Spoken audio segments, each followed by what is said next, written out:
अस्सलामुअलैकुम व्यूअर्स, आज मैं आपको बताऊंगी कि कचनार को किस तरीके से पकाया जाता है। कौन सी गलतियां हैं जो आप करते हैं तो कचनार में कड़वाहट आ जाती है, कसैलापन आ जाता है। कुछ लोग इसको बॉयल करते हैं जिससे इसकी सारी गजाइत ज़ाया हो जाती है। तो बग़ैर उबाले कचनार को किस तरीके से कीमे के साथ पकाएंगे कि बेहद मज़ेदार बन के तैयार होगी। तो आई होप कि आपको ये तरीका बहुत ज़्यादा पसंद आएगा। जब आप इसे ट्राई करेंगे तो आपने कमेंट सेक्शन में मुझे ज़रूर बताना है। तो चलिए हम अपनी रेसिपी देख लेते हैं। तो यहाँ पे मैंने कुछ साबुत गरम मसाले लिए हैं जिसमें 12 से 14 काली मिर्चें, 4 लौंग, एक बड़ी इलायची, एक दारचीनी का टुकड़ा और 2 हैं छोटी इलायची यानी सब्ज़ इलायची। आधा कप ऑयल लिया था, उसके अंदर डाल के इन मसालों को थोड़ा सा क्रैकल करूँगी। हल्का सा क्रैकल करने के बाद अब मैंने यहाँ पे लिया है आधा किलो बीफ का कीमा, जिसे मैंने बिल्कुल बारीक मशीन से पिसवा लिया था। आप चाहें तो मोटा कीमा भी ऐड कर सकते हैं, मीन के मोटा मोटा कुटवा कर भी कीमा ऐड कर सकते हैं, लेकिन मेरे पास इस वक्त बारीक मशीन का पिसा हुआ कीमा था। अच्छी तरह से इस ऑयल के साथ मिक्स करते हुए मैं इसे फ्राई करूँगी। अच्छा, इसे तेज़ आंच पे पकाना है आपने, हाई फ्लेम पर इस ऑयल के साथ इतना फ्राई करना है कि इसका कलर बिल्कुल वाइट सा हो जाए। जब आप इस तरह से फ्राई करके कीमे को पकाएंगे तो इसमें से गोश्त की जो ख़ास महक होती है वो बिल्कुल भी नहीं आएगी और बेहद टेस्टी सालन बन के तैयार होगा। तो सबसे पहले हमने कीमे को अच्छे से कलर चेंज होने तक फ्राई कर लिया है। अब मैं यहाँ पे देखिए कीमे ने पानी भी छोड़ना स्टार्ट कर दिया है। इसके अंदर हम डाल देंगे 1 टेबल स्पून भर के लहसुन अदरक का पेस्ट। कोशिश कीजिएगा फ्रेश लहसुन अदरक का पेस्ट ऐड कीजिएगा, इससे इस सालन में बहुत ही ज़बरदस्त किस्म का फ्लेवर आएगा। मैंने यहाँ पे लहसुन अदरक के पेस्ट को मिक्सी के जार में पीस कर ऐड किया है, थोड़ा सा पानी भी उसके अंदर था।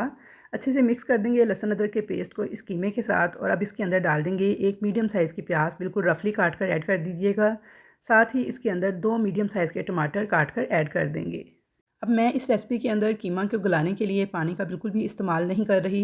टमाटर के पानी में और जो कीमे ने अपना पानी छोड़ा है इसी पानी में ये कुक हो जाएगा, क्योंकि बिल्कुल बारीक मशीन का पिसा हुआ कीमा है।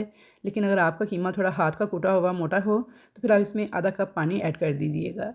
अच्छी तरह से मिक्स कर लूँगी इन तमाम चीज़ों को और अब इसके अंदर मैं डाल दूँगी कुछ स्पाइसेस। सबसे पहले मैं हरी मिर्च का पेस्ट डाल दूँगी 1 टीस्पून के बराबर। इसमें बेसिक मसाले ऐड करेंगे जिनमें लाल मिर्च का पाउडर डाला है 1 टेबल स्पून, हल्दी डाल दूँगी 1 टीस्पून और नमक आप हस्बे ज़ायका ऐड कर लीजिएगा। मैंने तकरीबन हाफ़ टेबल स्पून के बराबर ऐड किया है। अच्छी तरह इन मसालों को मिक्स कर लूँगी इस कीमे के साथ और इसमें कोई भी पानी वगैरह ऐड नहीं करूँगी, अपने ही पानी में और टमाटर के पानी में ही ये कीमा पक के तैयार होगा। अब इसको कवर कर दूँगी, लो मीडियम फ्लेम पे 10 से 12 मिनट के लिए पकने के लिए छोड़ दूँगी। बिल्कुल बारीक मशीन का पिसा हुआ कीमा है, तो इसलिए 10 से 12 मिनट में ही ये रेडी हो जाएगा। तो 10 से 12 मिनट हो गए हैं, चेक कर लेते हैं। तो ये देखिए अल्हम्दुलिल्लाह माशाल्लाह बहुत ही ज़बरदस्त हमारा जो कीमा था वो अपने ही पानी में और टमाटर वगैरह के पानी में पक के तैयार हो गया है। पानी बिल्कुल ड्राई हो चुका है, टमाटर वगैरह हर चीज़ बिल्कुल यकजान हो चुकी है, यानी मैश हो चुकी है।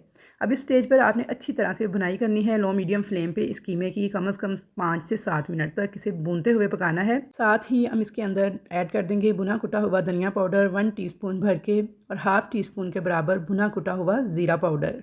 ये दोनों मसाले डाल के अच्छे से मिक्स कर लेंगे और 1 से 2 मिनट तक अच्छी तरह से इसकी बुनाई करने के बाद हम इसमें गरम मसाला ऐड कर देंगे, जो कि घर का बना हुआ गरम मसाला पाउडर है। इसके अंदर तमाम मसाले मौजूद हैं। 1 टीस्पून के बराबर ये गरम मसाला डाल देंगे, जो कि हमारे हर सालन को लगा देता है 4 चांद।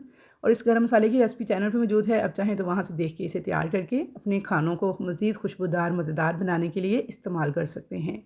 अब इसमें कोई भी आपको मज़ीद मसाला डालने की ज़रूरत नहीं, बस इन बेसिक मसालों के साथ जो कि आपके किचन में मौजूद हैं बेहतरीन किस्म की कीमा कचनार बन के रेडी होगी। यहाँ पे मैंने 10 से 12 मिनट तक लो फ्लेम पर, लो मीडियम फ्लेम पे इसकी अच्छे से बुनाई कर ली थी। आप देख सकते हैं कीमे की साइड पे ऑयल जो है वो रिलीज़ होना स्टार्ट हो गया है। तो बस इतना ही इसकी बुनाई करनी है कि इसमें से ऑयल जो है वो रिलीज़ हो जाए। अब हम इसके अंदर डाल देंगे कचनार, जो कि मैंने ली है यहाँ पे 1 पाव के करीब कचनार थी, जिसकी मैंने इस तरह से टहनी तोड़कर इसे अच्छी तरह से वॉश करके लिया है। ये डाल देंगे और कचनार डालने के बाद भी 4 से 5 मिनट तक इस कीमे के साथ कचनार की बुनाई कर लेंगे। कचनार हमारी सेहत के लिए बेहद फ़ायदेमंद सब्ज़ी है, लेकिन कुछ लोग इसको बॉयल करते हैं इसका कसैलापन दूर करने के लिए। तो बॉयल करने से सारी ग़िज़ाइत जो है इसकी ख़त्म हो जाती है। तो हम इसको बिल्कुल भी बॉयल किए बगैर पकाएंगे, फिर भी ये बेहद मज़ेदार बन के तैयार होगी और कोई कसैलापन इसके अंदर नहीं आएगा। तो उसके लिए मैं ऐड करूँगी इसके अंदर आधे कप के बराबर दही। दही को अच्छी तरह से बीट करके लेना है और मिक्स कर लेना है इस कचनार और कीमे के साथ। तो बस ये दही जो है ये हमारी इस कचनार की कसैलपन को ख़त्म करेगा, कड़वाहट को ख़त्म करेगा और बिल्कुल नॉर्मल टेक्सचर के साथ, नॉर्मल टेस्ट के साथ मज़ेदार सा हमारा कचनार कीमा बन के रेडी हो जाएगा।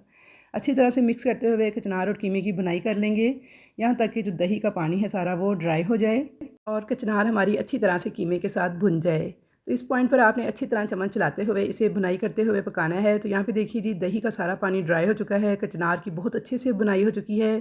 कीमे के साथ अब हम इसके अंदर ऐड कर देंगे आधे कप के करीब पानी। अच्छी तरह से इस पानी को मिक्स कर लेंगे इस कीमे और कचनार के साथ, और इसे कवर कर देंगे और लो मीडियम फ्लेम पे 10 से 12 मिनट तक पकने के लिए छोड़ देंगे। तो यहाँ पे 10 से 12 मिनट हो गए थे लो फ्लेम पे कचनार को पकते हुए। तो चेक कर लेते हैं। तो देखिए माशाल्लाह अल्हम्दुलिल्लाह जो भी पानी था एक्स्ट्रा इसका सारे का सारा ड्राई हो चुका है। ऑयल देखिए इसने रिलीज़ कर दिया है, यानी बहुत अच्छे तरीके से हमारी जो कचनार है वो गल चुकी है और पक चुकी है। तो भी बस आप इसे गर्मा गर्म रोटी, चपाती या फिर तंदूरी रोटी के साथ खाने के लिए सर्व कीजिएगा। तो इंशाल्लाह ताला बेहतरीन ये सालन बन के तैयार होगा। किसी भी किस्म की कड़वाहट या कसैलपन इसके अंदर नहीं आएगा और कचनार का बेहद बेहतरीन टेस्ट आएगा। तो आई होप व्यूअर्स कि आपको मेरी आज की कीमा कचनार बनाने की ये सादा सी रेसिपी ज़रूर पसंद आएगी। रेसिपी अगर पसंद आए तो वीडियो को लाइक शेयर ज़रूर कीजिएगा। चैनल पर नए हैं तो सब्सक्राइब ज़रूर कीजिएगा। तो इंशाल्लाह ताला मुलाकात होगी आपके साथ ऐसी ही मज़े मज़े की रेसिपीज़ के साथ। तब तक के लिए अल्लाह हाफ़िज़।